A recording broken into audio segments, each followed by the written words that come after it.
buenas noches, señoras y señores, ¿cómo están ustedes? Bienvenidos a otra edición del Péndulo por Unicanal. Hoy vamos a seguir hablando del presupuesto general de gasto de la nación, pero visto desde la óptica del sector empresarial, el sector industrial, el sector productivo del país. Ya estuvieron por acá el ministro de Hacienda, el viceministro, analistas económicos, gente de diversos sectores políticos también analizando la elaboración del presupuesto general de gasto de la nación. Hoy van a estar con nosotros Beltrán Maqui, economista, José Berea, presidente de Capeco, y don Carlos Zapata de la Asociación Rural del Paraguay. ¿Qué ellos esperan del presupuesto de gastos de la nación 2020, con todo lo que tenemos actualmente y lo que se viene para el próximo año? El segundo bloque, vamos a hablar acerca del famoso caso de Muebles de Oro. Va a estar con nosotros hoy el director nacional de Contrataciones Públicas, el doctor Pablo Seitz, y también don Fernando Álvarez, jefe de gabinete del Ministerio del Interior. Con ellos vamos a hablar acerca de este urticante tema. Y el último bloque vamos a hablar acerca del caso de los jueces y las fiscalas sancionadas en Paraguarí porque al parecer no brindaron la justicia que se requería en un caso de abuso contra menores. Va a estar con nosotros el presidente del Jurado de Enjuiciamiento de Magistrados, el doctor Enrique Baqueta, para hablar de este tema. Después de la pausa iniciamos rapidito el debate.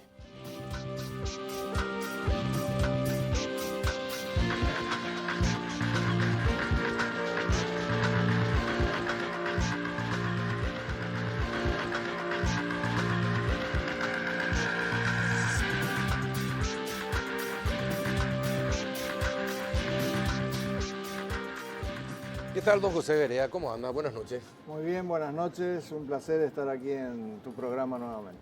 Beltrán Maqui, ¿qué tal? Buenas noches, ¿cómo estás? Buenas noches, Carlos. Buenas noches, José. Y buenas noches, Carlos. Un gusto. Un placer estar con ustedes. Don Carlos Zapata, buenas noches, ¿cómo está? Muy buenas noches a la audiencia y a vos. Bueno, antes de comenzar el debate, para endulzar el debate, les invito a compartir un rico café. Muy bien. Lavazza, por supuesto, que tiene rico sabor, rico aroma, rico cuerpo. Rico Así sabor. que salud para todos. Salud. Bueno, el presupuesto general. La situación no está bien. El campo está ardiendo, pero literalmente. La situación económica en Brasil y Argentina no es de las mejores y no sabemos qué va a pasar pasado el 20 de octubre, dependiendo quién sea electo en la Argentina. Pero la crisis está instalada. Bueno, y el presupuesto general de gastos está siendo inflado antes de que se inicie el estudio en el Congreso. Está en la comisión bicameral, pero desde el inicio está siendo inflado. ¿Qué es lo que puede pasar en el sector económico y cuál es el pensamiento de ustedes como empresarios y productores acerca de la elaboración del presupuesto? ¿Quién comienza? Como Don quieran. José, a ver. Bueno, nosotros ya hace unas buenas semanas salimos a respaldar públicamente la gestión del ministro de Hacienda y no por un afán personal de relación con el ministro en sí, sino en la investidura que el ministro tenía en las puertas de enviar al Congreso justamente el nuevo presupuesto. Entonces nos parecía un desatino cambiar sobre la marcha en el momento donde la principal ley del año del país se va a tratar. Entonces consideramos que el equipo que encabeza Benigno tenía que continuar en sus cargos. Después de eso también le hemos pedido ya cuando nos ha tocado conversar en el Parlamento con distintas bancadas que fundamentalmente la prudencia es algo que tendría que estar dentro de este presupuesto y volver a recalcarle a todos no gastar más de lo que tenemos. Nuestro sector, el sector agrícola, para este año que entra no va a recibir la devolución del 2,5% de IVA que estaba recibiendo. Es decir, del 5% había un 2,5% que ya quedaba en las arcas del Ministerio de Hacienda y otro 2,5% que recuperaban los exportadores y por ende se lo trasladaban a los productores. Eso ya no va a suceder porque la nueva ley habla claramente que no va a haber devolución de IVA.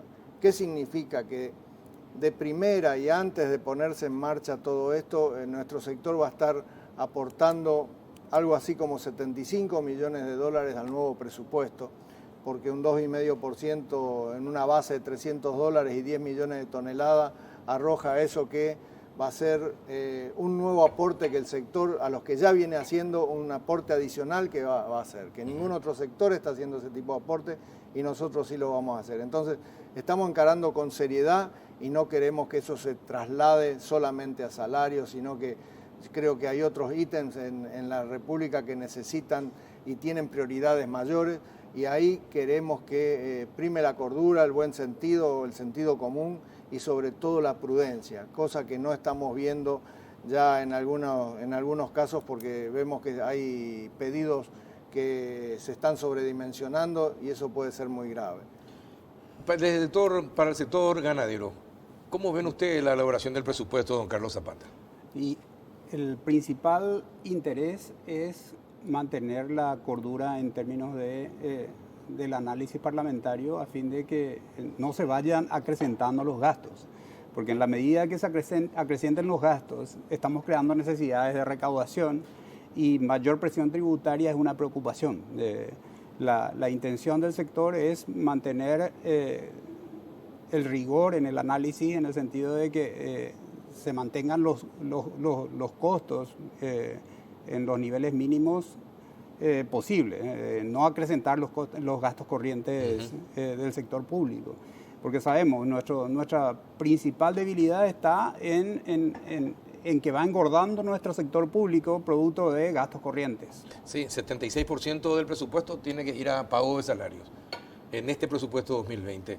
Y como economista, Beltrán, bueno, ¿cómo ves este presupuesto? La verdad que yo no soy economista, soy licenciado en administración con una maestría en administración, pero tengo que decir que me apasiona la economía. Sí. Y creo que nosotros venimos acompañando la gestión del ministro de Hacienda con diversos grupos de trabajo. Un poco para poner en perspectiva, trabajamos la reforma tributaria por más de que no estuvimos de acuerdo y seguimos sin estar de acuerdo en el momento, en la entrada en vigencia de esta reforma.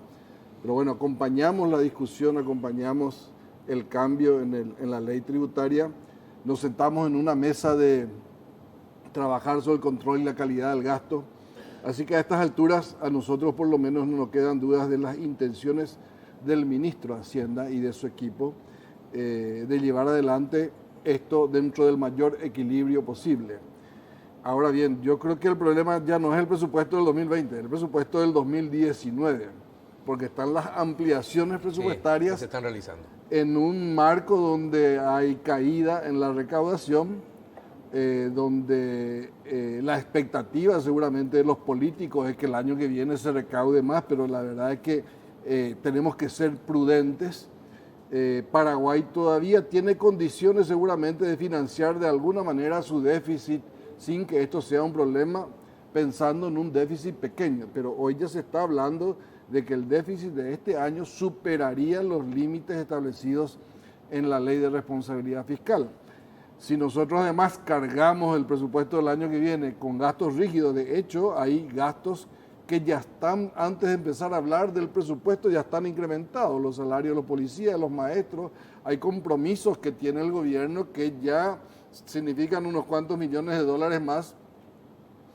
Y creo que el escenario, no sé si la clase política y los empleados públicos, porque hay que decir que la mayoría de los empleados públicos están presionando, es su justo derecho reclamar más salarios, pero en este momento y considerando ya las diferencias salariales con el sector privado, creo que eso no corresponde y nos expone a perder el pilar fundamental que hace atractivo a Paraguay, que es la estabilidad macroeconómica.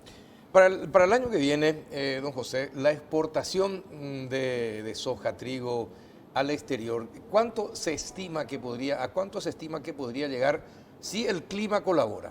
Bueno, acabas de decir la parte fundamental en este momento porque todos estamos mirando para arriba. El clima realmente nos ha atrasado todo el programa. Teníamos un programa en el mes de septiembre ya de plantar alrededor de 1 millón de hectáreas, que es toda la parte tempranera, como le decimos nosotros, y apenas se alcanzó unas 500 a 600 mil hectáreas, de las cuales una parte vamos a tener que resembrar también por la falta de lluvia. Pero miremos en positivo, como lo están mirando los productores esta semana, que todavía no llovió y ya están plantando, justamente sí. Se están anticipando a la lluvia para tener ya el suelo ya plantado con la semilla y así ya poder que germine con la primera lluvia. Entonces, veamos en positivo y digamos que se van a regularizar las lluvias y vamos a tener un área aproximada de 3,5 millones de hectáreas que se van a plantar. En eso, con condiciones normales, tendríamos que estar hablando nuevamente de 10 millones de toneladas solamente en soja que estaríamos alcanzando, o es la meta que tenemos para esta próxima campaña que se inicia ahora y se cosecha en el 2020. Eso en números más, números menos significa, te cuento primero el 2019 que hace relación a lo que también Beltrán estaba comentando, lo que ha perdido el país o lo que ha dejado de entrar en materia de divisas y por supuesto el productor y todos los que están en la cadena de la producción. Nosotros estimamos cerca de 1.000 millones de dólares han dejado de entrar en divisas en dos conceptos fundamentales. Una, la pérdida que tuvimos en soja por la sequía de enero de este año, que fue muy grande y nos hizo perder ahí prácticamente unos 500 millones de dólares, y otros 400 millones de dólares o 350 tenemos en diferencia de precio comparativamente con el 2018. Entonces, si para este próximo año tenemos una condición normal, este año no alcanzamos en soja, estaremos aproximadamente en 2.500 millones de dólares, será el ingreso de divisas. Con el maíz estaremos cerrando, creo yo, que por debajo de 3.000 millones. Tendríamos que pensar que solamente en soja deberíamos superar 3.000 millones de dólares de ingreso de divisas en la próxima campaña. Si eso es así, creo que sería un número que va a cubrir primero las deudas que tiene el productor en el campo, que ha dejado este año y que va a tener que pagar a partir del año que viene y que hoy están refinanciados en todo el sistema. Y además eso va a colaborar con toda la economía nacional, porque si bien se dice no interesa la agricultura, pero se vio este año que con la gripe que le agarró a nuestra agricultura, con esta sequía que hemos tenido y el menor ingreso de divisas, cómo afectó o fue uno de los puntos más importantes dentro de la caída del Producto Bruto. Sí. Calculan, o los economistas dicen que de aquel 4,5% proyectado más o menos que estaba, un 2,5% es lo que se perdió en el campo por esa sequía y por la baja de precios.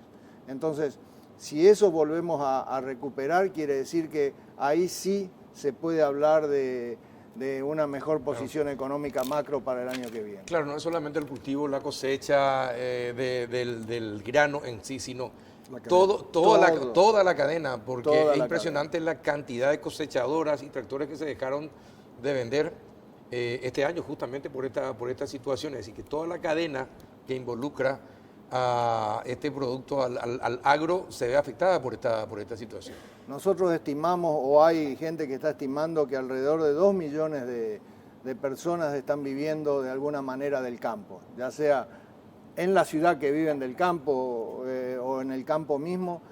Hay 2 millones de personas que hoy están directamente ligadas de una manera u otra al campo, y de ahí es donde viene esa cascada que cae cuando la economía, el campo y la cosecha viene bien. Así mismo.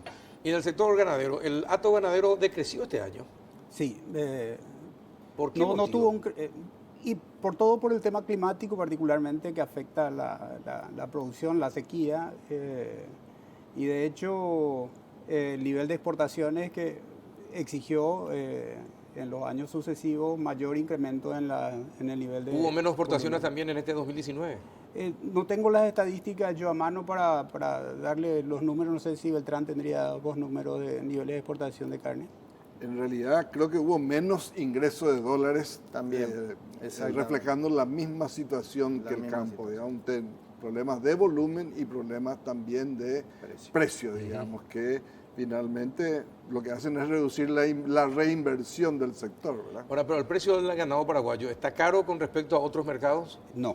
En relación a Uruguay, por decir, Paraguay tiene un nivel de 2.6 dólares el kilo El Uruguay tiene aproximadamente $4 el kilo de carne de exportación. Entonces Paraguay comparativamente con otros productores tiene niveles inferiores de precio. En precio gana, es más competitivo, pero ¿en dónde está el problema? ¿En la colocación? ¿En dónde está? ¿En los mercados? Paraguay tiene la dificultad, primero la ubicación geográfica, y los mercados. Uruguay tiene mejores mercados. ¿Y por qué Uruguay, por ejemplo? ¿Por qué Uruguay tiene mejores mercados? Independientemente de la historia ganadera de Uruguay y compañía, pero ¿por qué Paraguay no tiene los mismos mercados que Uruguay, por ejemplo? Yo creo que es, si me permiten, es un problema que tiene que ver con las exigencias mismas del sistema, digamos. Paraguay todavía no tiene una trazabilidad total. Todavía en un lote puede ir un animal de características pobres, digamos, dentro de un lote de animales de características buenas. Y los mercados son exigentes, exigen una calidad uniforme, ¿Pero por qué? Exigen certificaciones y todavía eso... ¿Y por qué no podemos conseguir eso? Y bueno, yo creo que esa es la discusión que está sobre el tema del Instituto de la Carne, precisamente, de los productores con la industria de la carne. Yo creo que en algún momento Paraguay tendrá que pegar ese salto y tendremos que hacerlo forzadamente probablemente, porque si no seguiremos con los mercados más pobres, digamos, y de menores precios. Claro. Hoy en el mercado exterior, tanto la parte de granos como la parte de carnes, estamos apuntando a la apertura de un mercado que todavía tenemos cerrado, que es el mercado chino. Sobre eso estamos trabajando, hoy está en el tapete la discusión, porque sobre todo en la carne las diferencias de precio que está pagando China con relación a otros destinos como los que tiene Paraguay son considerables. En soja no lo es tanto, pero también queremos o estamos intentando tener ese mercado abierto para Paraguay necesita, por su condición de Mediterráneo, tener todos los mercados posibles abiertos. Y no podemos seguirle dando la espalda comercialmente a un mercado como el chino. Sí, ciertamente es así. Claro que hay que saber negociar con China. Hay países que sufrieron también las consecuencias del subrelacionamiento con China. Argentina es uno de ellos. Argentina tiene una de las mayores deudas en América Latina con la República China. Y es recientemente abrió el mercado de la harina de soja. Sí. Entonces yo creo que debemos seguir trabajando en tener todos los mercados abiertos. Después que sea el mercado internacional el que decida o el que mande en el precio que nos va a llevar nuestros productos. Sí, pero las herramientas las debemos tener todas, ¿no? Y ese es un punto sobre el que estamos trabajando. ¿Y hablaron con este gobierno sobre ese tema? Se está hablando. ¿Y cuál es la perspectiva? Por ahora estamos comenzando las conversaciones. Sabemos que no hay relación comercial ni diplomática con China, así que creemos que tenemos un camino largo por delante, pero vale la pena intentarlo. Actualmente, ¿ustedes saben cuánto es el relacionamiento comercial con China a través de terceros países?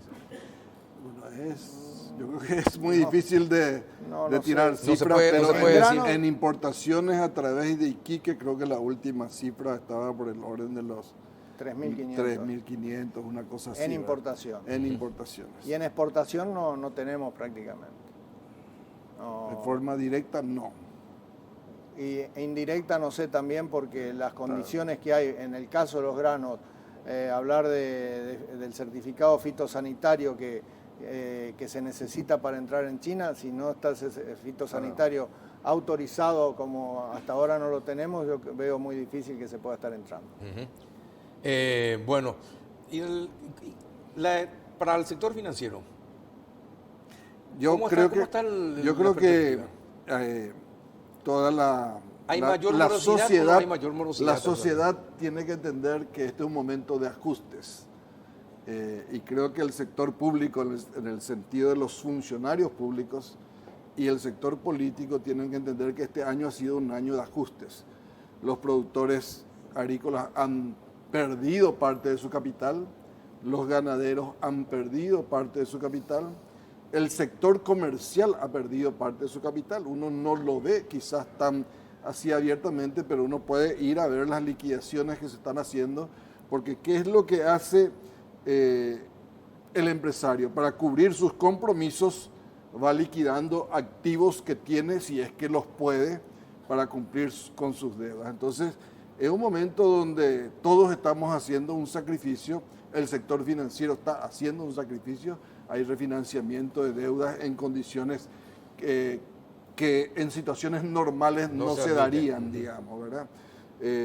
Yo creo que las medidas que ha tomado el Banco Central en ese sentido son oportunas, pero creo que todos tenemos que entender que este año ha sido un año de ajustes y que no puede haber un sector que se lleve el botín, digamos, ¿verdad? Creo que el gobierno ha hecho bien, en los últimos meses se ha dinamizado la inversión en obras públicas, eso digamos que se ven los números, pero sí creo que hay un déficit en la señal política que necesita la inversión privada para fluir dinámicamente. Como administrador, si la clase política y el sector de funcionarios públicos no entiende lo que estás señalando, Beltrán Maqui, ¿qué pasaría el año que viene?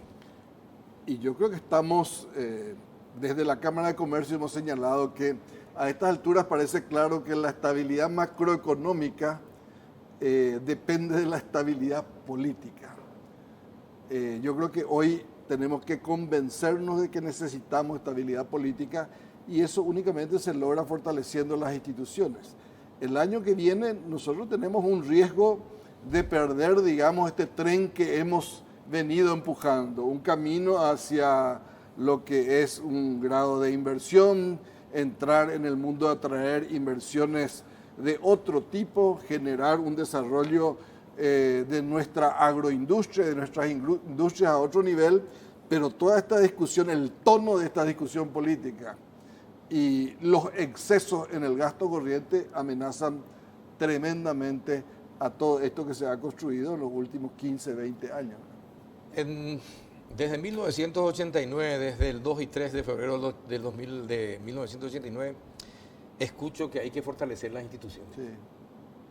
Estamos en el 2019, a punto de entrar en el 2020 y seguimos hablando de fortalecer las instituciones. Este es un país lastimosamente manejado por muchos corruptos durante muchos años. La corrupción sigue imperando y la justicia no es tal.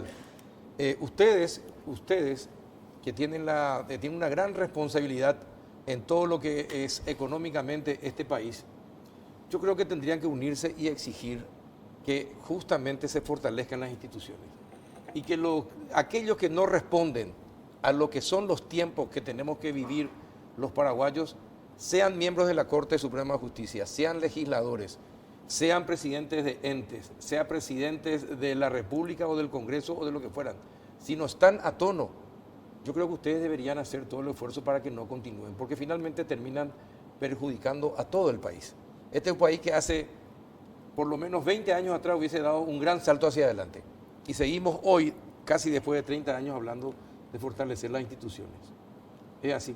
Así que, bueno, señores, les agradezco que hayan venido. Don José, muchas gracias por venir. Don Carlos también. Don Carlos. Beltrán, muchas gracias. Te dejo solo para recuerdo un artículo de la ley tributaria que habla de que la recaudación adicional tiene que irse a un fondo para las inversiones que el país necesita y no al gasto corriente, que es lo que nos señalaba Berea, el aporte adicional que vamos a hacer todos, especialmente el sector agropecuario, va a ser un aporte porque va a entrar a pagar un tributo que no pagaba antes. No dejemos que se vaya y se pierda en el gasto corriente. ¿Qué va a hacer? ¿Esto es un proyecto? No, esto es la ley. ¿Esto es la ley? Los políticos parece que no leyeron ese artículo de la ley. Háganle recordar. Sí. Háganle recordar. Esa es la idea. Bueno, nosotros vamos en la caja de resonancia a ustedes, ¿sí? Muy bien. Gracias por venir, muchas gracias. A la vuelta de la pausa, un tema realmente urticante. La verdad sobre el tema de los muebles de oro del Ministerio del Interior. Ya volvemos.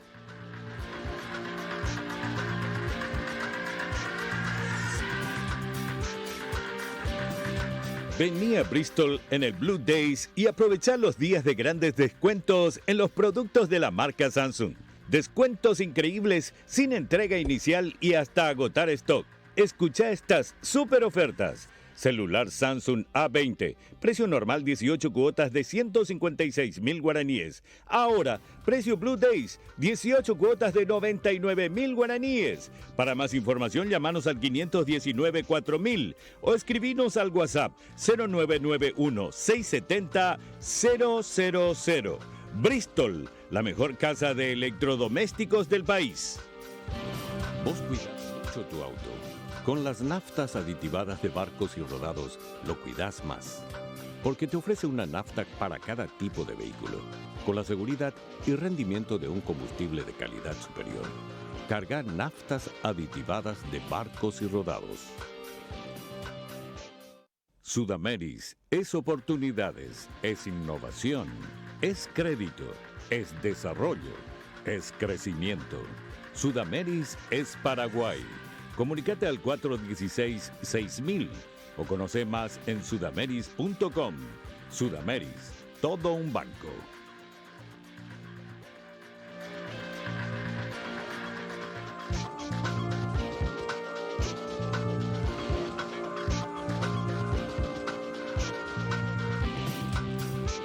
¿Qué tal, doctor Pablo Saiz? ¿Cómo está? Buenas noches. Buenas noches, Carlos. Buenas noches, señores. Buenas noches a toda la audiencia.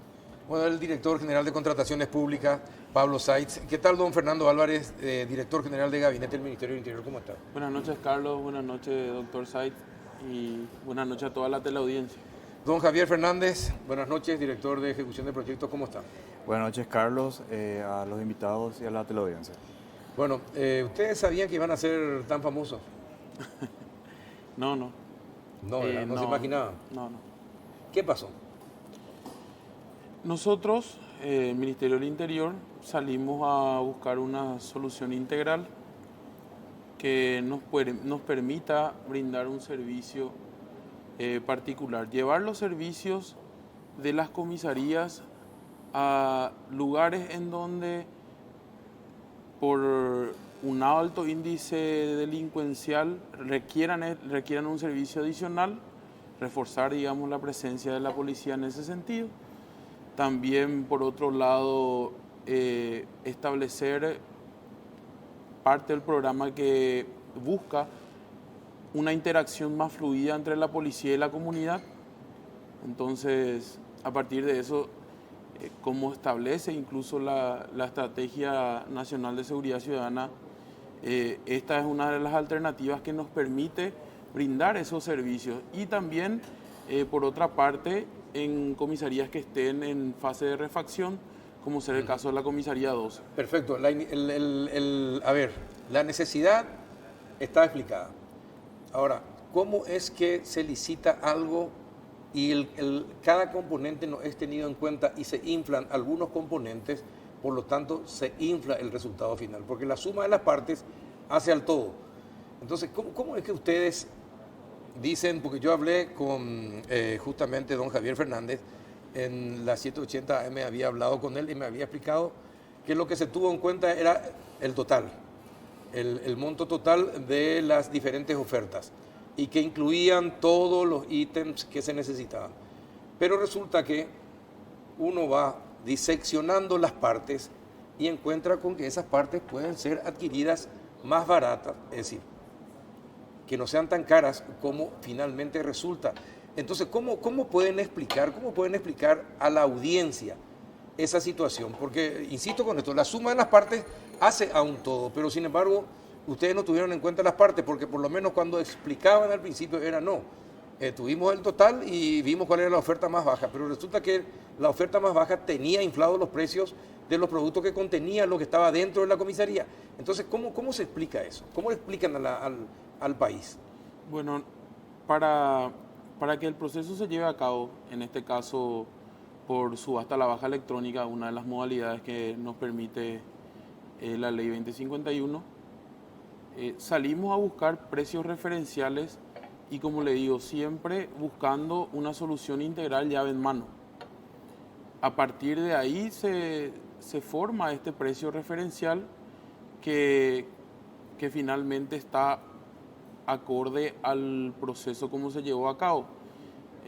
Nosotros no podemos salir a buscar las partes directamente, sino que buscamos como siempre, o sea, como vamos a adquirir una comisaría móvil, una solución integral, pedimos el referencial a quienes puedan brindar este servicio. Y en este caso, Ahora, pero también... te pregunto, en tu casa, vos compras una casa y amoblás, y resulta que tu mueble, vos agarras el mismo mueble, compras por 1.000.000 de guaraníes, y resulta que el que te quiere vender la casa completamente con los muebles, vos agarrás y sabes que el mueble te ofrece por 7 millones. ¿Es un buen negocio?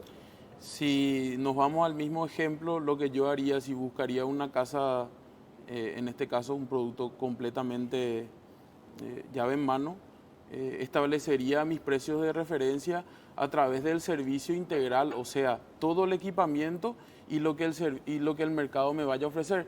En este caso estamos hablando de una comisaría que tiene cuestiones muy específicas que evidentemente en una casa, como son artículos mucho más genéricos, se puede encontrar. Existe, por ejemplo, el software de identificación dactilar, que están acoplados a los servicios de la comisaría, también el sistema de información policial, también permite interconectarse con el sistema de videovigilancia del 911. Entonces, si bien el ejemplo es válido para un entendimiento más sencillo, en este caso también nos encontramos con situaciones que hacen a la particularidad del bien que estamos adquiriendo. Don Pablo, yo sé que usted no puede preopinar, pero le pregunto, cuando se hace una licitación de este tipo, ¿se tienen en cuenta todo el contenido de lo que está dentro de una estructura que se quiere comprar? Sí, básicamente la reglamentación de la Dirección de Contrataciones Públicas obliga a que, independientemente a cuál sea el sistema de adjudicación, si es por ítem, por lote o por total, la estimación de precios sea efectuada lo más desglosadamente posible. ¿Eso está en la ley? Eso está en la reglamentación de la Dirección de Contrataciones Públicas. Si mal no recuerdo, es la resolución 1173 del año 2016. Hay una que otra modificación en el paquete regulatorio de precios estimativos y y evaluación de ofertas económicas en base al precio estimativo, pero es del año 2016 este paquete de reglamentaciones. Y lo que busca esta reglamentación justamente es que el comprador público vaya detectando los potenciales casos de anomalías en los precios. ¿Cuál es la máxima en materia de contrataciones públicas referidas al control de precios? La competencia. Todos deseamos que el sistema de contrataciones públicas encuentre precios competitivos en razón, valga la redundancia, a la competencia que existiría en las ansias, ganas y oportunidades de proveer al Estado. Ahora, si no hay posibilidad de que exista competencia porque la solución es muy compleja, que el Estado puede requerir una solución compleja, o porque eventualmente no hay interés de parte del mercado privado de proveer en tal o cual condición un bien, un servicio o una solución compleja, entonces lo que busca esta reglamentación es que se tenga elementos de respaldo para seguir indagando sobre los precios ofertados.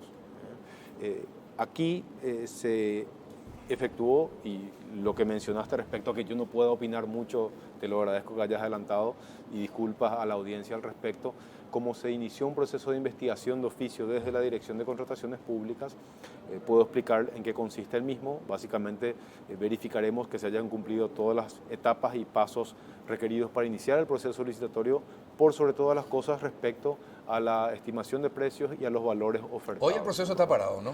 Hoy el proceso licitatorio y la ejecución del contrato está suspendida. ¿Se firmó un contrato? Se firmó un contrato, se ejecutó ese contrato. ¿Y cuánto se pagó ya? Según lo que nosotros observamos desde el sistema de contrataciones públicas, se consumió el 90% del código de contratación. Esto, a ver, en sencillo, ¿se pagó el 90% del total? No, justamente no quiero pecar de impreciso en decir que sí se pagó o no. Lo que sí puedo decir es que el Ministerio solicitó el uso del 90% del presupuesto aprobado para ese contrato, del código de contratación. Esperamos un ratito entonces. ¿Se pagó ya eso, el 90%? Queda un remanente de 10%. Es decir, el 80% ya se pagó. El 90%, sí. ¿O el 90% ya se pagó? Queda un remanente de 10% para abonar. Del total, sí. Del total. Ya se pagó el 90% entonces. Así. ¿Y por qué no hicieron el desglose? Así como dice la resolución 1173/16. Se realizó el desglose, incluso entrando a analizar el proceso parte por parte, los precios unitarios que componen el bien, en este caso que requería adquirir el Ministerio se encuentran dentro de los referenciales. En el ejercicio que se realizó de la solicitud a las empresas potenciales oferentes, incluso en los precios referenciales, son más bajos de las ofertas que se solicitaron, ¿verdad? ¿Cómo se entiende un precio referencial? A ver, si un precio referencial de la misma empresa, resulta que en una licitación sale 7 millones la unidad, pero resulta que en su tienda de ventas vende a 1 millón. ¿Cuál es el precio referencial? Bien, el precio referencial, Carlos, es el que cada institución pública incluye como dato del llamado para que eso oriente eventualmente los valores, el dato sobre los valores reservados en el presupuesto para cada contrato en cada institución pública.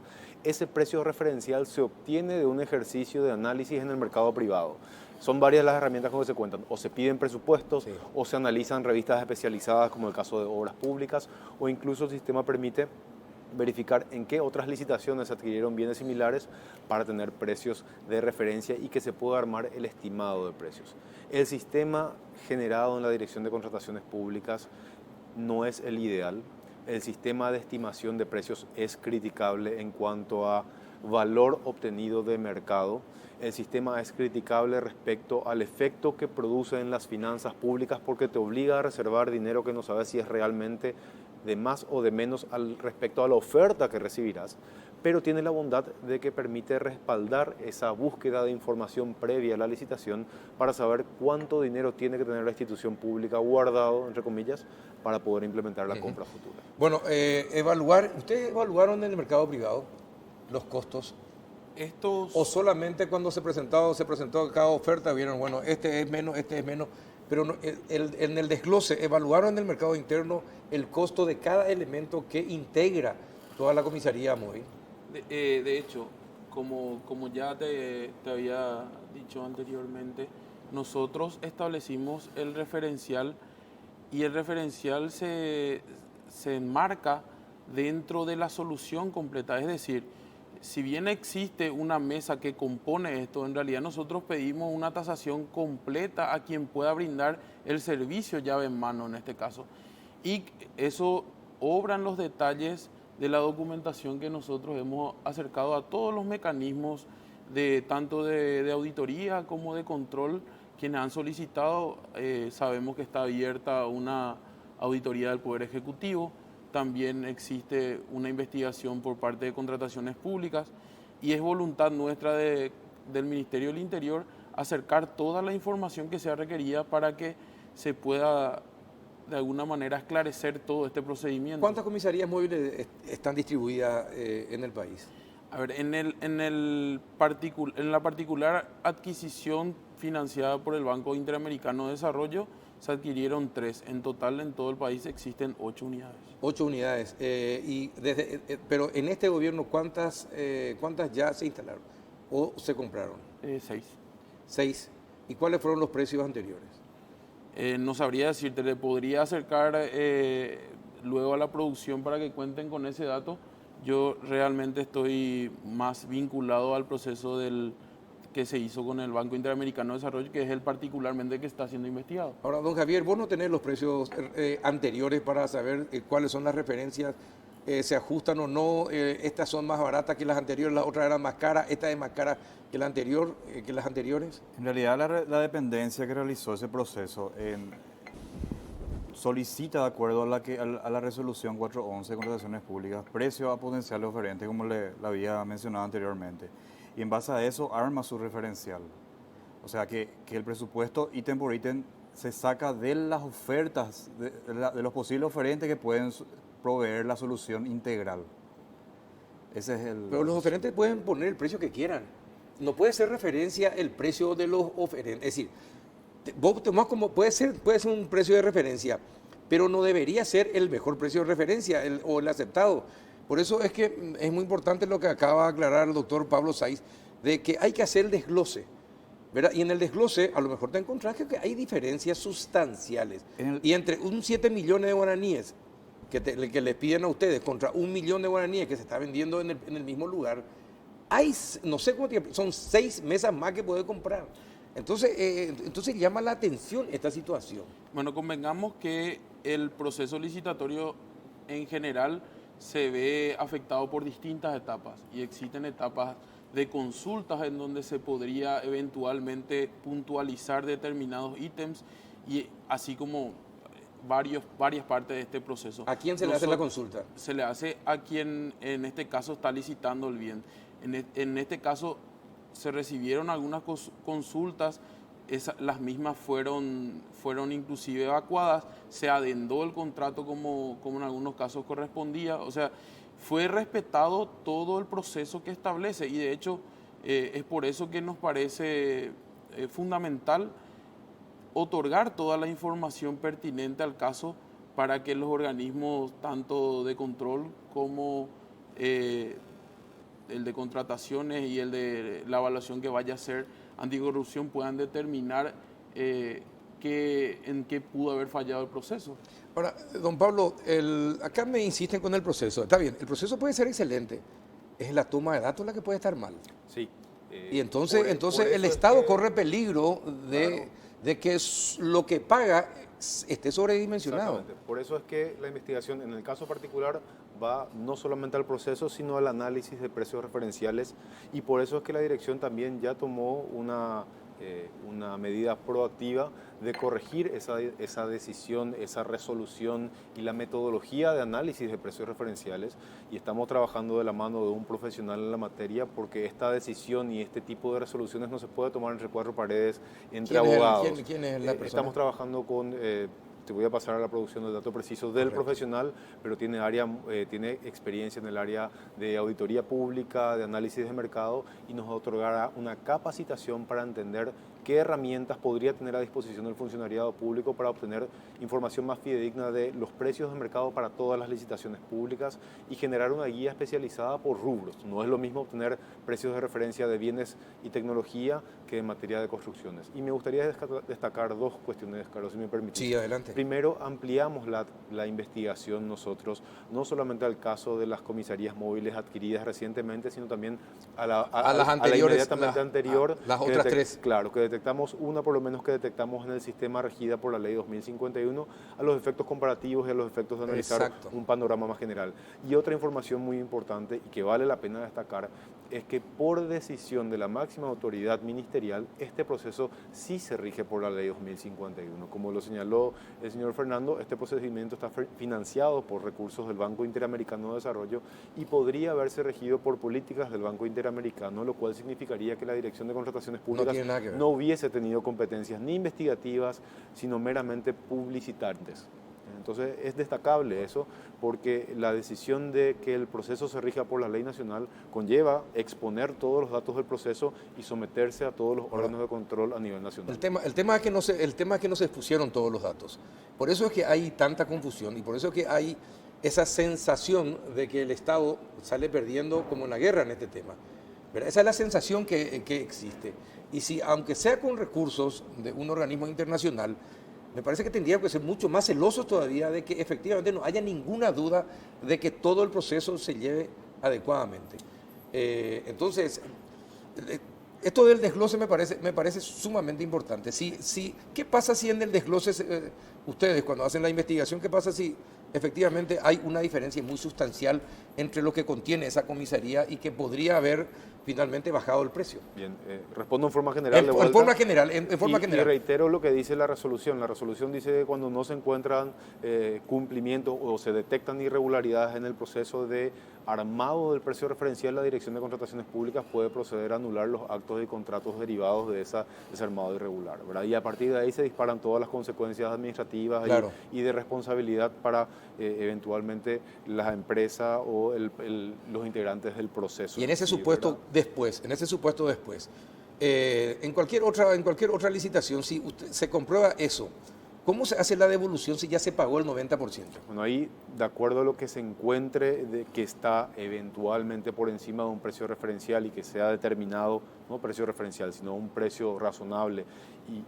sería el primer caso, Carlos, aclaremos esto, activaríamos los protocolos derivados del acuerdo interinstitucional suscripto con, por ejemplo, la Procuraduría General de la República, que es la institución con rango constitucional competente para defender los intereses patrimoniales de la República, llámese recupero y resarcimiento de daños al patrimonio público. ¿Y qué se hace con la comisaría? ¿Se entrega otra vez? No, eso se tiene que hacer probablemente un balance entre lo pagado y lo entregado, pero ya eso se discutirá muy probablemente en el ámbito judicial. En el ámbito judicial. Pero esto podría llegar a analizarse luego de culminado un proceso investigativo que culmine con elementos negativos detectados. ¿Y ustedes en cuánto tiempo estiman en la Dirección de Contrataciones que podrían terminar con la investigación? Bien, desde que se haya recibido la contestación de las partes y si se cierra solamente a este aspecto la investigación y no se llegase a ampliar porque se obtuvieron datos nuevos dentro del proceso inicial de obtención de documentos, se podría estimar en un plazo de 20 días más o menos la emisión de la decisión luego de recibir la información. Creo que ustedes recibieron una nota de Contraloría también, ¿no? Donde se piden todos los datos de todo este tema, ¿no? Nosotros hemos recibido una nota, estamos ya abocados a acercar toda la información requerida. Hemos también recibido una nota de la Auditoría General del Poder Ejecutivo. ¿De la CENAC también? De la CENAC tengo entendido que iría a trabajar con los documentos y los datos que recabe la Auditoría General del Poder Ejecutivo. ¿Y cuál es el plazo que tienen para presentar toda la documentación? Nosotros en nuestra auditoría interna tenemos un plazo no mayor a 5 días para presentar toda la documentación y para llevar adelante este proceso. Tengo entendido que la de la Auditoría General del Poder Ejecutivo tiene plazos distintos. Nosotros estamos abocados a acercar toda la información, a colaborar con todas las instituciones que determinen de alguna manera el entendimiento de este proceso y a partir de ahí también toda la predisposición si implica las consecuencias que implique este proceso de revisión completa. Bueno, a partir de todo esto que pasó, ¿reconocerían algún tipo de error en todo el proceso que se realizó? ¿Admitirían hoy, por ejemplo, después de todo lo que se sabe, después de todo lo que se dijo, serían capaces de admitir, sí, nos equivocamos en esto, en realidad esto no controlamos debidamente? ¿Podrían decirlo o no? Para nosotros es determinante el alcance y lo que de alguna manera resulte de las investigaciones y a partir de ahí establecer las responsabilidades que corresponden. Me parece un tanto prematuro salir a acusar o a determinar un error en alguna parte del proceso o algún vínculo con algún... No, yo no pido que asumas una culpa, no espero que asumas una culpa ahora, no. Simplemente una autocrítica, es decir, en realidad, si la gente y la prensa tiene razón, no tuvimos en cuenta estos detalles, deberíamos haberlo tenido. No, claro, nosotros estamos con toda la predisposición de hacer la revisión de todo el proceso en general y una reflexión que nos permita realmente dar las garantías que la ciudadanía exige en términos de manejo del dinero público. Ustedes se dan cuenta que esto fue para mucha gente esto fue un escándalo público, ¿verdad? Porque después que se empezaron a enterar de los precios de venta de los mismos productos, fíjense que se habla de muebles de oro, ¿verdad? Entonces lo que pasó parece que atenta contra la lógica y el sentido común de un buen administrador. Nosotros entendemos la percepción ciudadana que se puede dar a partir de esto y por eso es determinante y nosotros somos los primeros interesados en que se aclare a través de estos procedimientos de investigación y de auditoría de manera a que la ciudadanía en sí reciba la respuesta que está esperando en función a eso. Está muy callado, a ver, don Javier. No, estoy... Lo importante aquí manifestar e insistir en que están los organismos abocados al control ya en espera de recibir nuestra documentación y que sin duda alguna se va a entregar toda la documentación necesaria para determinar y aclarar ¿Y ustedes tienen algún control interno de esto? ¿Alguien controló, alguien les dijo, mira Javier, mira Fernando, me parece que tenés que chequear estos datos? ¿Alguien les orientó o no? ¿O simplemente ustedes agarraron el paquete total y miraron tal empresa presentó esta oferta, tal empresa esta y la tercera esta? ¿Cómo fue el procedimiento? ¿No hicieron el desglose así como exige la ley? Sí, se realizó el desglose. La resolución 411 habla de que se le requiere información adicional a la empresa en el caso de que su precio referencial vaya por arriba del 20% del precio referencial justamente o por abajo del 30%. Como estaba marcada dentro de ese rango, entonces no se activó ese siguiente paso. Eso es lo que dice la reglamentación. Bueno, escuchando esto, ¿te parece que se hizo el desglose? Sobre eso no quiero opinar, Carlos, porque eso sí puede ser un tema que afecte a la investigación. Pero sí te quiero responder qué aprende la Dirección de Contrataciones Públicas de casos como este. Que tenemos que invertir en el sistema de tecnología de la Dirección de Contrataciones Públicas, porque no tenemos que arriesgarnos a que se detecten casos que, como vos dijiste, llamen la atención, que creen una situación de escándalo a la ciudadanía recién al final de la ejecución. Esta información ya estaba disponible al momento de que se inicie el proceso licitatorio. ¿Qué falla en el sistema para que no se detecte o no se dispare una alarma? Falla nuestro sistema de catálogos, nuestro sistema nacional de catálogos incluido en el Sistema Nacional de Contrataciones Públicas.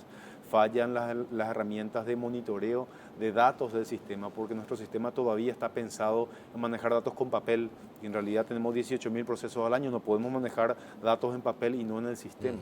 Todos estos elementos nos obligan a seguir apostando la inversión en tecnología, a seguir sistematizando todos los datos e ir aprendiendo de cada caso sobre qué nos falta en el sistema. En este caso, a la Dirección de Contrataciones Públicas se le puede asignar una nueva enseñanza que es la documentación respaldatoria de la estimación de precios que está almacenada en cada una de las instituciones públicas también debe ser publicitada a través del portal de contrataciones públicas.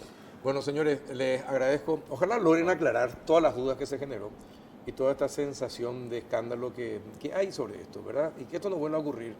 Y como dice don Pablo Sáiz, que existan todos los mecanismos para que salten las alarmas mucho antes de pagar el 90% del total del costo. Porque ustedes pusieron encima que ya tiene luego el ministro, encima que ya tiene una mala fama, ustedes le tiraron más fleque todavía al ministro con esta situación. Hay mucha gente que pide su cabeza, después de esto hay más gente todavía que se suma a pedir su cabeza. Entonces, no sé, me parece que ustedes como administradores de los recursos de todos los paraguayos deberían ser súper celosos y rigurosos a la hora de hacer las cosas correctamente. Así que ojalá se aclare debidamente toda esta situación. Gracias por venir. Muchas gracias. Don Javier, don Pablo Sáiz, muchas gracias por estar también. Por el espacio. A la vuelta de la pausa, otro tema realmente escandaloso. ¿Qué pasa con los jueces que prácticamente liberaron a una persona acusada de abuso de una menor? Ya volvemos.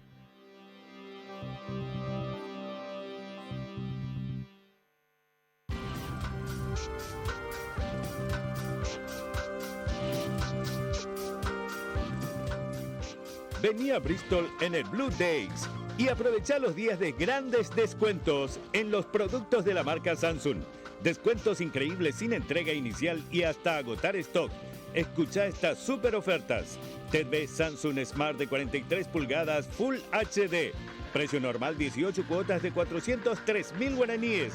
Ahora precio Blue Days 18 cuotas de 179.000 guaraníes. Para más información, llamanos al 519-4000 o escribinos al WhatsApp 0991-670-000.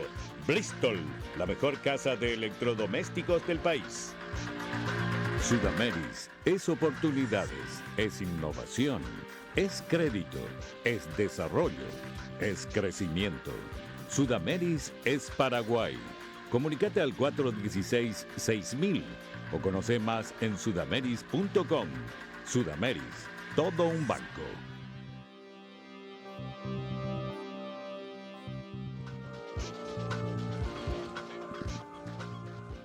¿Qué tal, senador Enrique Baqueta? ¿Cómo anda? Buenas noches. Muy buenas noches, Carlos. Gracias por la invitación. No, gracias a usted. Mire, le invito, si es que puede aguantar todavía, tomar un café Lavazza a esta hora espectacular. Ah, ¿sí? Sí, dicen que a muchos le deja despierto, a mí no, y pues no me hace nada, pero tiene un sabor sumamente agradable. Qué bueno. Bueno, cuéntenos, los tres jueces y la fiscala, ¿por qué la fiscala también incluida? Porque cuando vos haces el análisis de todo el expediente, no solamente una parte del expediente. Y la causa empieza con la investigación de la fiscal. Entonces, cuando viene la madrina de la víctima a hacer la denuncia, entonces la fiscal obra como tiene que obrar, Sí. Hace la declaración en la Cámara Gesell y después ella lleva adelante la imputación, imputa por el 135. ¿Qué es el 135? Y Ustedes justamente conocen todos los números y la jerga, pero la gente que bueno, está viendo no Y entiende. justamente es el tema, el abuso de menores, ¿verdad? Bueno, entonces, y ahí habla que es hasta 3 años si no es reiterado, si no hay agravantes. Y va Si es una vez, si es una vez, claro, sí. y después viene Va aumentando la gravedad, sí. El segundo habla ya y hace una especie, en forma consuetudinaria, una cantidad de cuestiones que el mismo tribunal habló, ¿verdad? Y después, otra vez te dice, y si se dan conjuntamente, se eleva hasta 6 años, porque estamos hablando de la vieja pena. O sea, se valoraba diferente, ahora ya es diferente, es 15 a 20, es otra cosa. Pero en el inciso cuarto, te habla, cuando hay coito, es de 2 a 10 años. Entonces, ¿qué pasó? Cuando hicimos la... ¿Cómo se determina? A ver, ustedes los abogados saben, pero explica, ¿cómo se puede determinar abuso con coito incluido y establecer entre 2 y 10 años?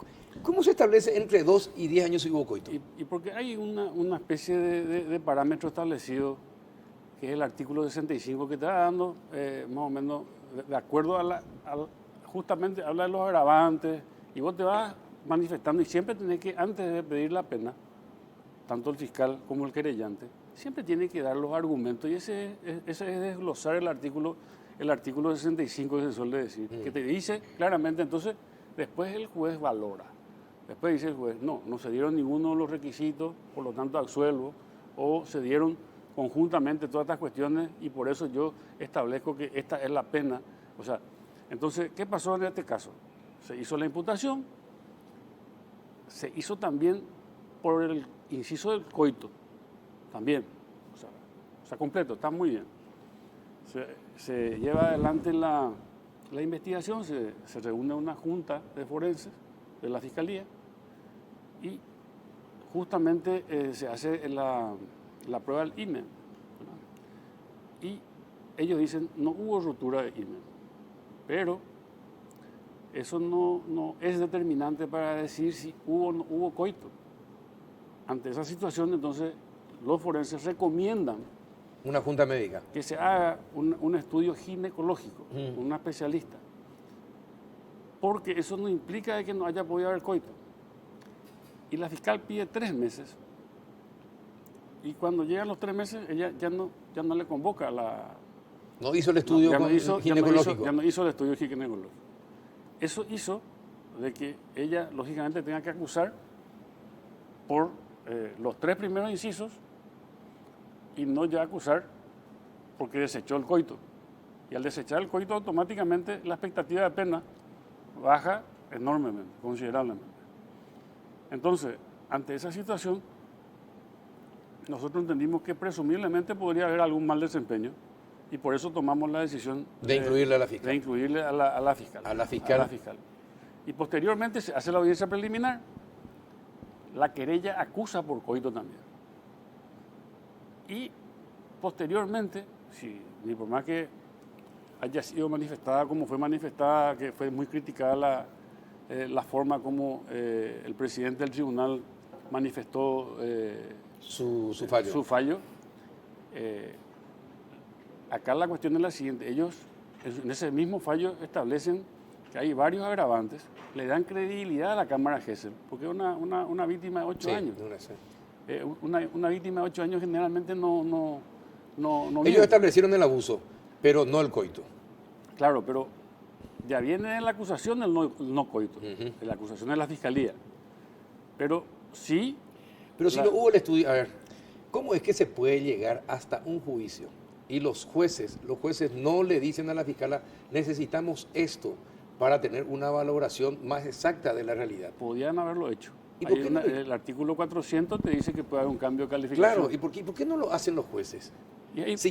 Muchas veces a mí me pasó en un juicio que se reservaron el derecho. Ellos se reservan el derecho. Porque ellos también tienen una oficiosidad ahí dentro No, del... pero ellos pues son los que tienen que juzgar Claro, todas las pruebas. no, bueno, pero también lo que pasa es que en este sistema que es acusatorio, antes era inquisitivo. Sí. Antes vos tenías un juez, el fiscal era solamente una pantalla, no existía el fiscal. Lo que decía el fiscal podía valer, no interesaba absolutamente nada. El juez era el dueño de la batuta, hacía lo que quería, desde la instrucción del sumario, te decretaba la detención, te levantaba la detención, te convertía la detención en prisión preventiva, o revocaba la prisión, lo que quería. Cambió totalmente eso con el nuevo Código de Procedimiento. Y hoy es acusatorio, ¿verdad? El fiscal tiene mucho protagonismo Sí. y el juez tiene también lo suyo, ¿verdad? Entonces, siempre hay elementos. Por ejemplo, el juzgado tenía los elementos para poder utilizar el artículo 410. Bueno, yo me reservo el derecho de poder utilizar, si yo noto de que realmente se prueba o veo que hay indicios importantes y se está probando una calificación que no está, yo me reservo tal cosa. A ver, se habla de toqueteo, se habla de sexo oral, se habla de muchas cosas. A una criatura de 6 años, ¿verdad? Sí. Entonces, no me cabe en la cabeza como ser humano que se cree normal y que piensa con lógica, que a los jueces no se les haya ocurrido, señores, necesitamos esto para saber si hay más agravantes o no. Porque si una persona hace eso, es capaz de hacer eso, se supone que puede hacer todo. Y mira, yo... Y aunque no lo haya, aunque no lo haya hecho, imagínese, no sé, imagínese ustedes que están viendo que a una de sus hijas menores de 6 años, alguna persona le hiciera eso que le hicieron a la niña. Sí. Aunque no hubiera coito. ¿Cómo denominarían el acto? Y reiterado, porque no era una... No. Entonces, se describe detalladamente. Le llevaba hasta a veces a un cerro. Demasiadas descripciones ahí. O sea, si vos lees todo el informe, tenemos que ser prudentes, ¿verdad? Pero si vos lees todo el informe, es lapidario. Y la declaración de ella, de una criatura de 8 años. De 8 años. No, vos sabés bien que ellos no tienen la fantasía que pueda tener una persona de nuestra edad o un poco más mayor. O sea, imposible. Entonces, el tribunal le da credibilidad a su declaración, pero no al tema del coito. Entonces, y además otra vez, habla de los agravantes y al hablar de los agravantes, otra vez establece el inciso primero, hasta 3 años. Entonces otra vez ponen 2 años con suspensión de la ejecución de la condena. Entonces vos ahí... No, entonces el mensaje es, abusen de los menores. Abusen y traigan a Paraguarí, que ahí van a encontrar jueces que les van a sancionar solamente con hasta 2 años con la suspensión, pueden no irse a la cárcel, pero abusen de la... lo peor que puede hacer la justicia es eso, doctor. Usted es abogado, sabe que es así, porque el mensaje que se envía a la ciudadanía es, los abusadores tienen vía libre para cometer abusos. Y mira, y este es el mensaje. El mensaje viene de todo, ¿verdad? O sea, el mensaje es el mensaje que dio la ciudadanía. La ciudadanía dio un mensaje. No somos nosotros los miembros del jurado. La ciudadanía sentenció este caso. Pero no es suficiente. Yo sé, pero se está haciendo, Carlos, el camino. Por ejemplo, te voy a decir una cosa. ¿Sabes lo importante que es esta ley de transparencia? Y por más, mucha gente a lo mejor no le da tanta importancia, pero prácticamente en todas las instituciones están empezando a transmitir todas sus sesiones y vos sabés lo importante que es eso. Pero está bien, doctor, pero hablamos de justicia. Ustedes le pueden suspender a los miembros del tribunal. Sí. La Corte Suprema hoy ya le suspendió, sí, y a la Fiscalía también. ¿Y la justicia? ¿Quién repara el daño que se le hizo a la chica, a la nena? Esta persona? La víctima. ¿Cómo está? Está en su casa, ¿no? Esta persona, yo lo único, está en su casa. Entonces, ¿y la justicia dónde está? Y está con 2 criaturas. ¿Y dónde está la justicia? No. En ese sentido yo No hay justicia. palabra. No. No hay palabra para escribir lo que vos estás diciendo. O sea, pero lo que sí, acá es importante destacar es, bueno, que se actuó, que la ciudadanía fue implacable ante esta situación. Porque generalmente no se sabe eso. ¿Por qué? Porque justamente este tipo de hechos punibles se manejan con mucha reserva. Y al manejar con reserva, hace de que la gente no pueda saber. No puede saber. No pueda saber. Pero te pregunto como abogado, doctor, Sí. ¿esto se puede rever? Es decir, esta vez este fallo del tribunal puede quedar sin efecto. Sí puede.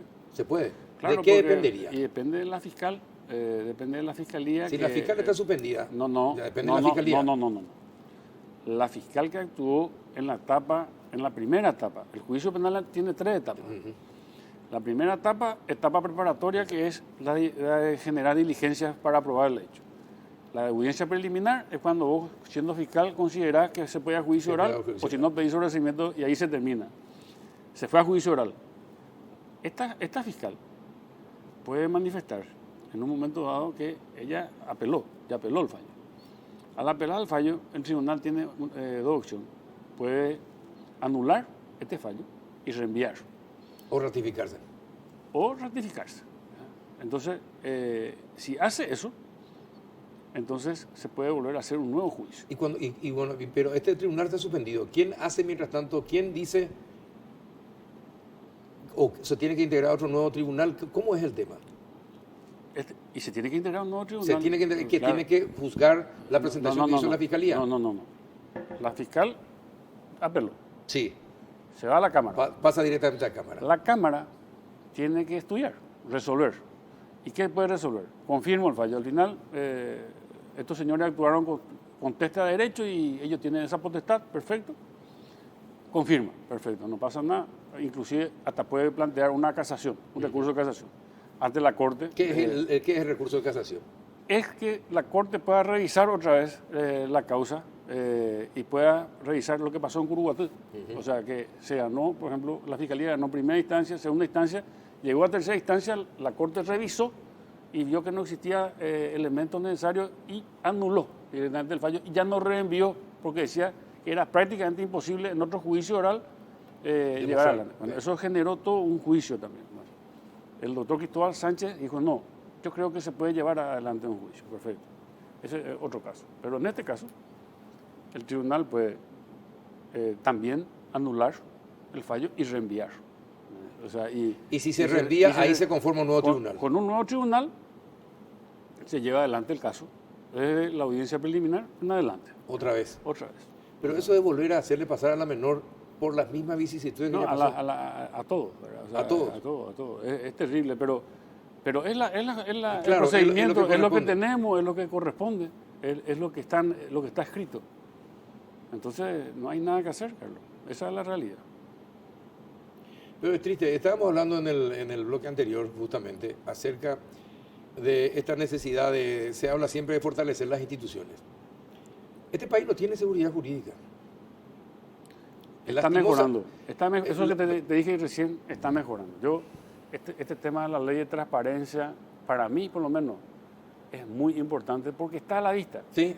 Yo te voy a decir una cosa, a lo mejor, si no había esta ley, Sí. a lo mejor la ciudadanía no sabía lo que pasaba dentro del mismo jurado de enjuiciamiento. A lo mejor algunos podían dudar, otros no podían dudar. ¿Usted cree que si y puede las pasar. sesiones no eran abiertas y No, filmadas, ahora se podía? pero pueden ser ¿Este caso? pueden ser diferentes. Pueden ser diferentes. Porque pueden haber opiniones diversas. Algunos compañeros quieren escuchar previamente, otros no, otros ya creen que se puede tomar una decisión. O sea, hay miles de situaciones que se dan que son legales y válidas, ¿verdad? Pero que cuando vos tenés lo que es la gente mirándote ante estas cuestiones, entonces, o tenés que describir muy bien el tema y fundamentar muy bien lo que vas a hacer, si vas a hacer algo que realmente vos crees que no está bien lo que nosotros hicimos. Y nosotros íbamos a obrar como obramos porque teníamos los elementos. Si no teníamos estos elementos, ¿por qué yo iba a presumir que la fiscal, por qué iba a tener que ser... Y hablando de la transparencia, todos estos procesos son filmados. todo.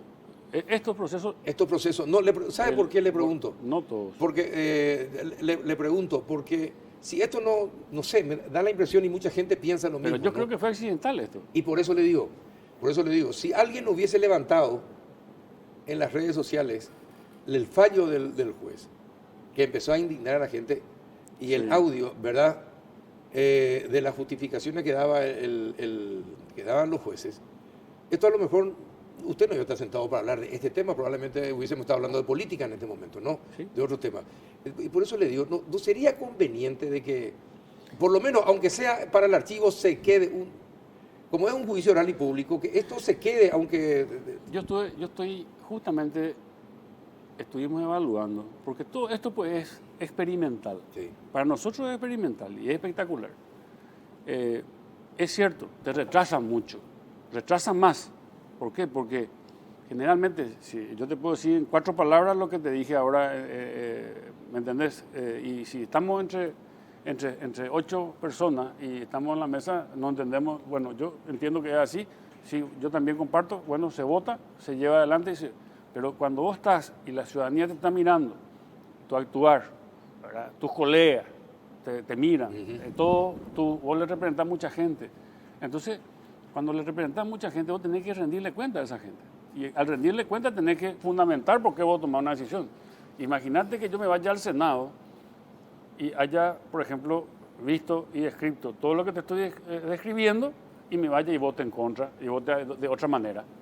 Me trituran. Claro. ¿Verdad? Entonces, es más, en la nueva ley que se está tratando ahora en este momento en la reforma judicial, ya habla inclusive del mal desempeño del miembro del jurado de enjuiciamiento de magistrados, que puede ser sancionado y puede ser, tiene sanción y puede ser destituido de su cargo, ¿verdad? Porque nosotros le representamos y hay diferentes formas. Yo, por ejemplo, uno puede perder la investidura siendo senador, ¿verdad? Uno puede ser pasible de un juicio político siendo miembro del Consejo de la Magistratura o siendo ministro de Corte. Cada uno tiene la forma, pero en el jurado, si vos obrás mal, no tenés nadie que te diga, a no ser que... Y hoy se ve, tus pares te están juzgando. La gente sabe si vos hiciste bien o hiciste mal. Entonces, es muy diferente.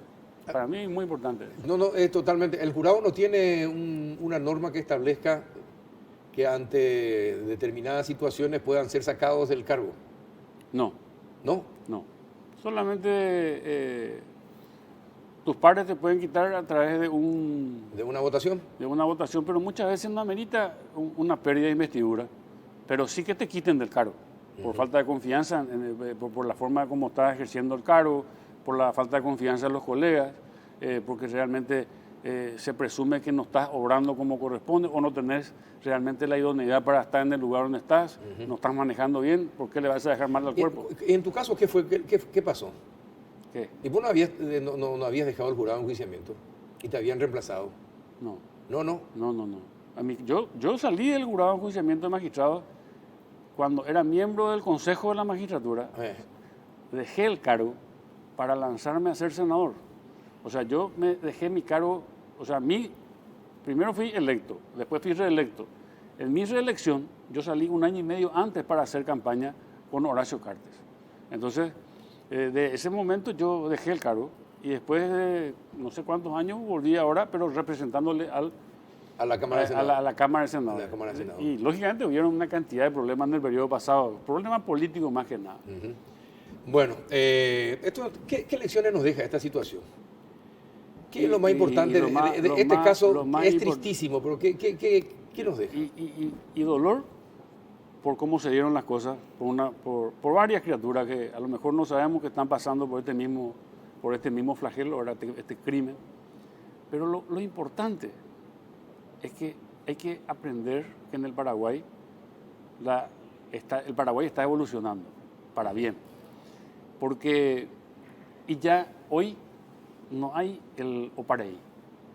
Hoy se toman decisiones en todos los lugares. O sea, fíjate nomás, hay algunas instituciones que todavía no se están ayornando.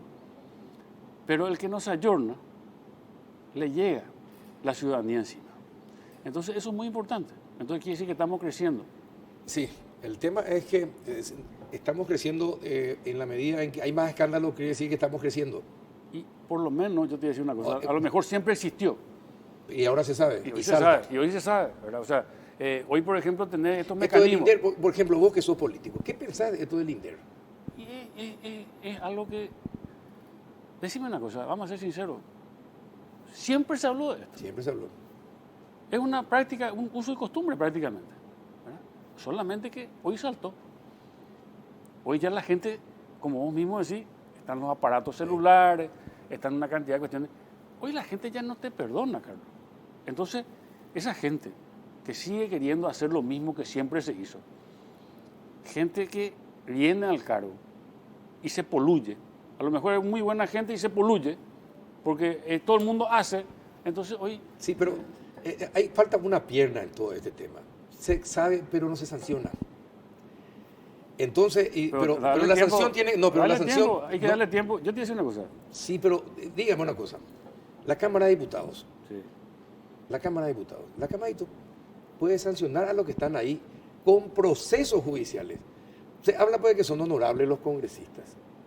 Y un congresista honorable no puede tener un proceso judicial encima, porque ya se pone en duda justamente su honorabilidad. Y debería ser un elemento importante, la honorabilidad de las personas, porque si no, nos igualamos para abajo, no nos igualamos para arriba. No puede ser que convivan en las cámaras del Congreso gente con procesos judiciales. Debería haber una norma que automáticamente les diga, mientras duren sus procesos judiciales, a pesar del ¿cómo se llama esta cuestión de que de la inocencia, de la presunción de inocencia? ¿Qué pasa? Entonces estaríamos nosotros en eso, incurriríamos en una inconstitucionalidad. Porque yo presumo tu inocencia, vos tenés que presumir la mía también. Ni por más que vos seas presidente de la República o yo sea senador. Pero estamos hablando de casos donde por chicana no se van a juicio oral. Una cosa es el tema del desafuero, que ya no existe eso. O sea, el tema del desafuero antes era todo un tema, después de lo de Víctor, terminó. Ahora llega un pedido de desafuero, es un trámite. En el Senado es un trámite. En el Senado. En el Senado. En la Cámara de Diputados no, en la Cámara se blinda. En el Senado es un trámite. Yo te voy a decir una cosa, muchas veces yo creo, nosotros hasta injustamente le hemos destituido a compañeros. Y probablemente. Pero lo hicimos. El Senado de la Nación... Sí, pero yo me refiero a diputados. Bueno, pero esa ya es otra Cámara. Sí, pero ya sé, pero el tema pues, es que usted es un político también. Sí. Bueno, entonces, desde el punto de vista político, es decir, no se puede desconectar de la situación de la Cámara de Diputados, no, aunque sea otra Cámara, ¿verdad? Porque estoy hablando desde el punto de vista político. No corresponde. La Cámara de Diputados debería dar un ejemplo como hace la Cámara de Senadores en todo caso. Y yo creo que le va a llegar el momento. Y le va a tocar el momento. Y va a ser más drástico nomás, pero le va a llegar el momento. A cada uno le llega su momento en la vida. Y yo creo que en este caso, y hoy sabes, o sea, en la Cámara de Senadores es clarito el tema. El primer desliz, vos te vas afuera, hermano. Y para más sí, con 12 votos, yo tuve 70.000 votos, pero yo con 12 votos, mis compañeros se ponen de acuerdo en una mayoría simple. Le sacan. Enrique afuera. Exacto, pero mire, un intendente fue salvado y se sabe los negocios que hacen los intendentes con la plata que reciben de royalty y con así, se sabe. Nos decían que hacen obras que son inservibles para la ciudadanía. ¿Por qué? Y porque tienen que gastar esa plata de ahí, sacan sus comisiones, ¿verdad? Y se sabe. 80 para construcción, 20 para pagar funcionarios. Bueno, lo que sea, lo cierto y lo concreto es que después se descubre que al intendente a quien le defendieron, le consideraron honorable, estaba lavando dinero de narcos, metiendo esa plata en el fondo de la educación. Imagínese usted, esa gente no tiene moral, no tiene ni siquiera conocimiento de lo que es la palabra moral, no comienza ni con la M. Entonces, ¿cómo se le puede defender a ese tipo? Eso, por ejemplo, yo sinceramente te voy a decir una cosa, si era la Cámara de Senadores, yo te puedo asegurar que no pasaba el examen por las características que vos manifestás y que yo he visto en la prensa, porque yo no hice un estudio meticuloso tampoco del tema, ¿verdad? O sea, yo te puedo hablar, cuando yo hago un estudio, te digo, por esto. Por esto yo tomé esa decisión. Llamale a Yusio, llamale a Yusio. Yusio te va a explicar. Bueno, entonces, no, pero se ve, ¿verdad? En la prensa Claro. se ve. Y yo creo que tenemos que dar señales. Eso. ¿Qué pasa? ¿Qué pasa? ¿La diferencia cuál es? Cuando vos, por ejemplo, vivís en la capital, acá el microclima es diferente. Sí. Y nosotros los senadores somos o líderes nacionales y tenemos nuestros hogares acá, en la capital, en el central. Entonces el microclima es diferente luego, totalmente diferente. O vivimos en capitales departamentales. Entonces, ahí se siente la presión social. Pero si vos estás un poquitito más alejado y vos le representás a un departamento que está alejado, a vos no te importa qué piensa Carlos, Sí, es cierto. Carlos Sí, o Enrique, o Enrique, sí. o qué piensa la gente. Y O sea, probablemente, pero a vos la te importa ya nomás. O sea, yo te pregunto, tenemos que hacer un poco una evaluación. ¿Qué piensa la gente del intendente? Que seguro que se va a querer reelegir ahora otra vez. Totalmente. Bueno, entonces yo quiero saber qué piensa la gente de ese intendente, ¿verdad? ¿Qué piensa la gente del intendente de Lambaré? ¿Verdad? Que su administrador hizo Sí, una sí, fiesta sí, fastuosa, sí, ¿verdad? sí. Sin ningún problema. O sea, y su sueldo de la señora y el sueldo de él. Sí, y sí, él- sí, estuvimos viendo. Solamente para terminar, porque ya llega la hora, senador. Te agradezco la presencia, pero creo que también los partidos políticos y la dirección de los partidos políticos debe dar señales. Y el Partido Colorado está dando. Sí. La primera entonces, señal. Entonces que La ordene, elección de los jóvenes. pero entonces que ordene a sus parlamentarios a destituir a aquellos que se están chupando la plata del país. No existe Sean mandato independientes, sean... Nosotros le representamos al Partido Colorado, pero no existe mandato imperativo. Pero ahí está, Estamos hablando de moral, ¿verdad? no, ahí está el yo, ¿verdad? O sea, yo le represento a mi partido. Yo, gracias al Partido Colorado y a su gente, le estoy representando al Pero Paraguay. pero no vas a apañar, Le estoy- no vas a apañar robos. Y estamos nosotros demostrando con nuestra conducta. Perfecto.